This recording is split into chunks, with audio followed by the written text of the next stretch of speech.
DeSanto Propane is 4 generations strong as a trustworthy, family-owned business with unmatched customer service. Go online at DeSantoPropane.com for more info or call toll-free at 1-800-752-4574 today. Since 1937, the difference has been DeSanto Propane.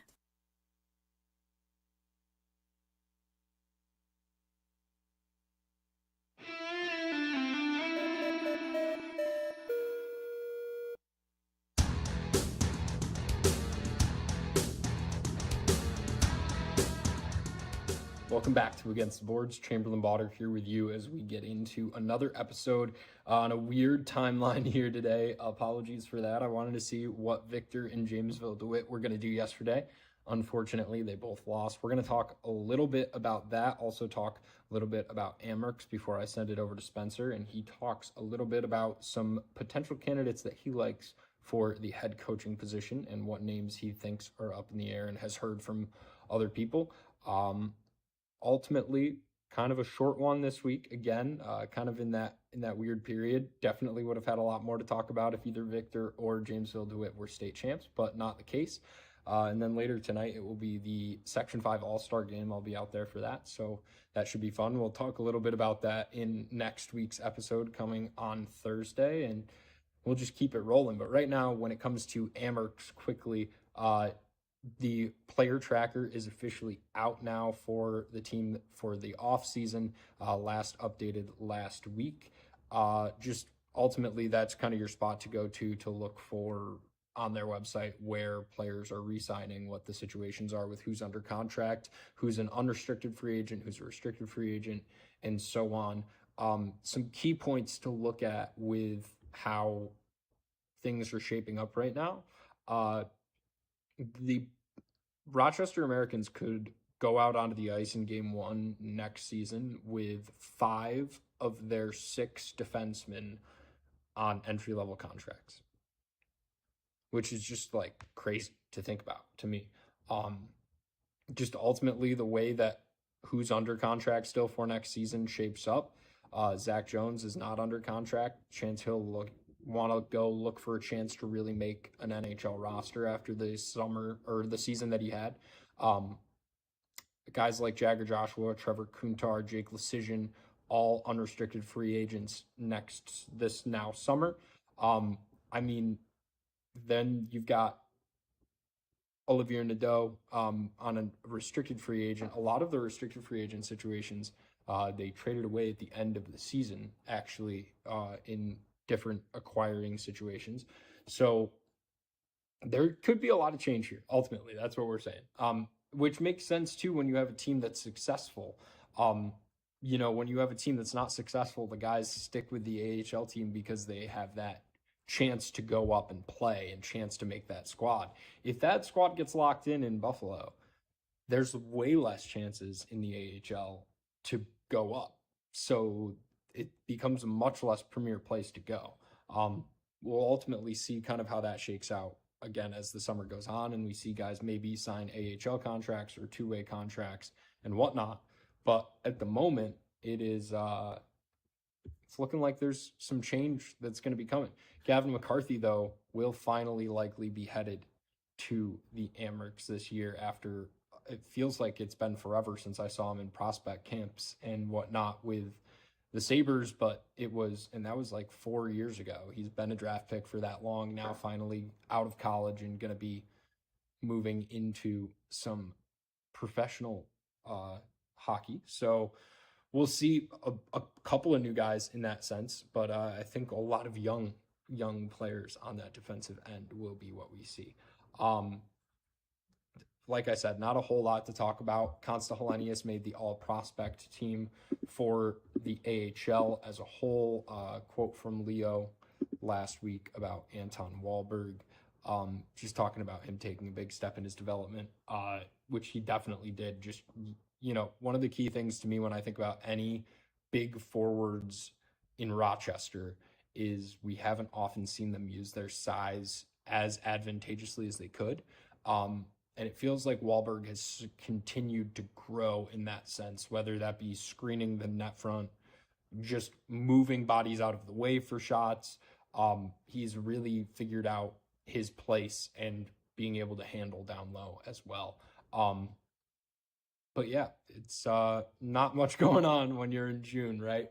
Let's talk a little bit about this set of lacrosse games, the morning set, ultimately from Sunday. Victor Boys against Manhasset, and then it was Jamesville DeWitt against Rye. Um, Ultimately, both of those games, actually two completely different games, really. Let's be clear. First, let's talk about Jamesville DeWitt and Rye.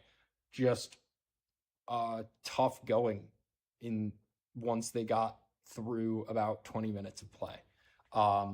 It was a close game, 5-5 or 3-3, 4-4, and so on. And then all of a sudden, it was a 4-goal lead getting pulled into the third with a 5-goal run from Rye. JD couldn't get anything on the faceoffs, and it just snowballed. And then all of a sudden, you're looking at them doubling up in points late on in that game. Ultimately, one that JD's players will want to forget about. On the earlier game, Manhasset coming upstate to take on the Victor boys lacrosse team. And Eli Ritchie, the sophomore faceoff specialist, after scoring a goal and winning multiple faceoffs early on in that game, goes down with an injury in the second quarter and is out for the remainder of the game. So then in the second half, what happens? Victor's running a pull at the faceoff dot, and they're not able to win a single faceoff. And it just completely changed the game, allowed Manhasset to play their slower full shot clock game, and we ended with that low scoring affair where Victor just couldn't get the ball enough. An insane performance from Victor's junior keeper in Simpson. I look at this Victor squad. I was talking today to one of my coworkers about it. This might have just queued up the revenge tour for next season for them. A big group of them not on that team last year that lost to Canandaigua in the sectional final. But a decent few of them were the really good ones, right, were on that team. So ultimately, they've got some double fire now. They made it to that game in their second attempt, didn't get it done, and now they could go back another time and be even better than they were in either of the last two times that they got there. Victor Blue Devils could be fun to watch next season, but we'll have to just wait and see on that. But that's going to do it for me today. I'm going to pass it over to Spencer, and he's going to talk all things Knighthawks. Be sure to tune in to Hawk Watch, or just check out Hawk Watch this week. It is a bit newsworthy in more cases than one, so definitely head over there and read up some moves for Knighthawks over the summer with where they're playing their summer ball. Big thanks to my producer, Paul Russo, for getting us up and running. And without further ado, here's the rest of Against the Boards. Welcome back to your Knighthawks content for the week. Just some quick news. No head coach yet. Search is still ongoing. Dan Carey is still interviewing potential head coaches for the Knighthawks.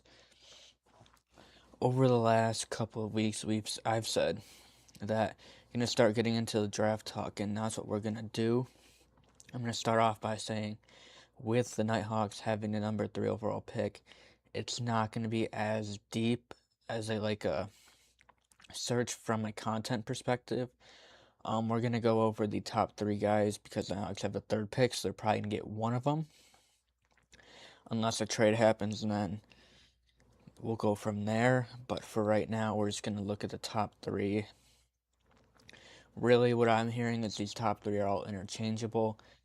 Finn Thompson looking like the number 1 overall pick, but we won't know until draft day comes around.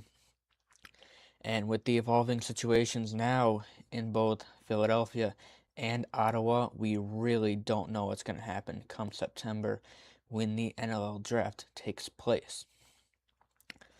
So we're going to go down player by player. I'll start by saying 3 players are Finn Thompson from Syracuse, Silas Richmond from Albany, and Joey Spolina from Syracuse. And once we get to Spolina, there is a kind of a little story from what's happened the last week with him. So we're going to start off with who most people think the number 1 overall pick is going to be, with Finn Thompson. He was an attackman at Syracuse. He is a righty forward, 6'2", 163 pounds. Bit of a taller guy, but not weight-wise. I don't think that'd be much of a worry, though, with his game. He's going to be one of the best players we've seen probably since, Jeff T. You can even trace back to last year with C.J. Kirst when he came out. I think Finn Thompson, no matter where he goes, is going to make an immediate impact. So he's going to have a very bright future in the league. He's from Toronto, Ontario.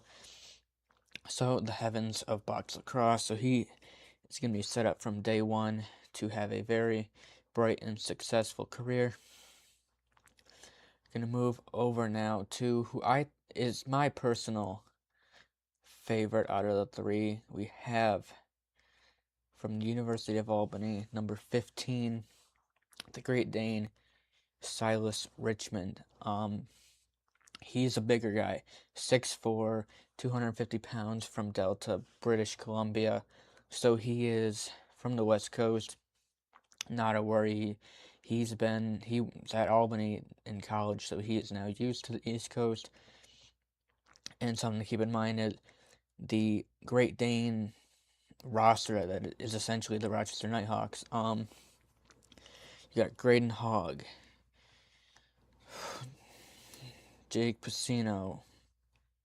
Oh, now I'm missing a few, but anyway, the Knighthawks have a ton of Great Danes on the roster. Even Blaze Reardon now. They keep drafting Great Danes, and it keeps working out for them.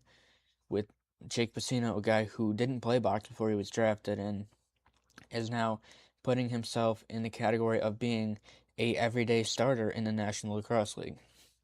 So that is something to keep an eye on when it comes to draft time. A lot of people have Silas going number 2 overall. So if he lasts to Rochester, that will be the kind of main question.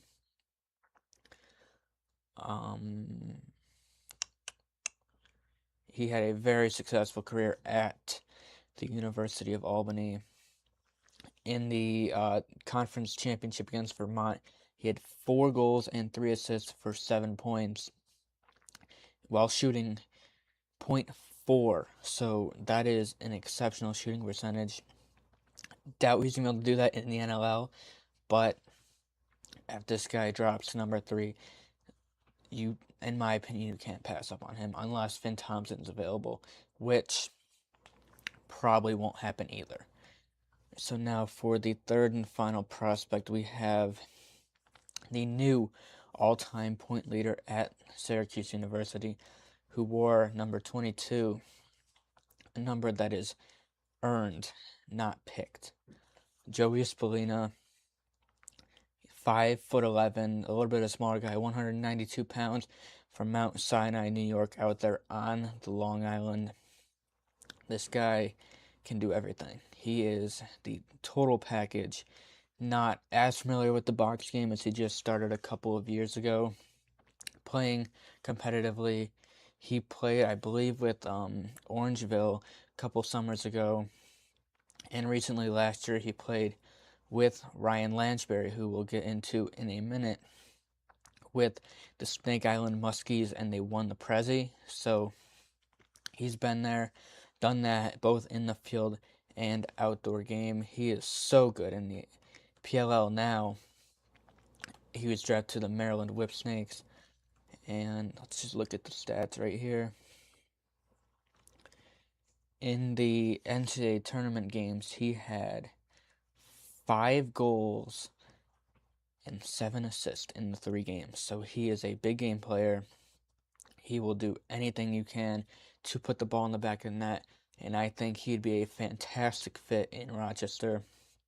Obviously, with the Syracuse background, he is very close to the 585. If you draft a guy like that, you're bringing in fans from Central New York, from those Syracuse. They have an incredible fan base for the Orange and their lacrosse. and that's going to bring in people into the Blue Cross Arena and just make games more fun. The more people we have in the barn, it's going to get loud. And as I said earlier, he has a very special bond with Ryan Lansbury, who he played with in the Prezi when they won it last year. This past week, he was on the Lacrosse Classified podcast with Jimbo, and he talked about his relationship with Ryan Lansbury, from how much he's learned from him playing with the Muskies last season, and he said he would like to play with him. So I think if Spallina drops at number 3 spot, he's got a very good scouting report, and would not be surprised if Dan Carey pulls the trigger on him. And later in that podcast episode with Lacrosse Classified, he talked about when he played in the World Box Championships, and the captain of that team was Blaze Reardon, a current Nighthawk and Rochester guy himself, and he built a very good relationship with him as well. So those are two of your forwards that Joey Spallina knows and has a very good relationship with on and off the floor. So those are the 3 top main prospects, I guess you can call them, for this upcoming draft. Next week, hopefully we'll have some more news on the coaching front. Maybe go over some of the top candidates for the job. And that is it for this week. Hope everybody has a fun and safe weekend here in the 585, and we'll see you next week.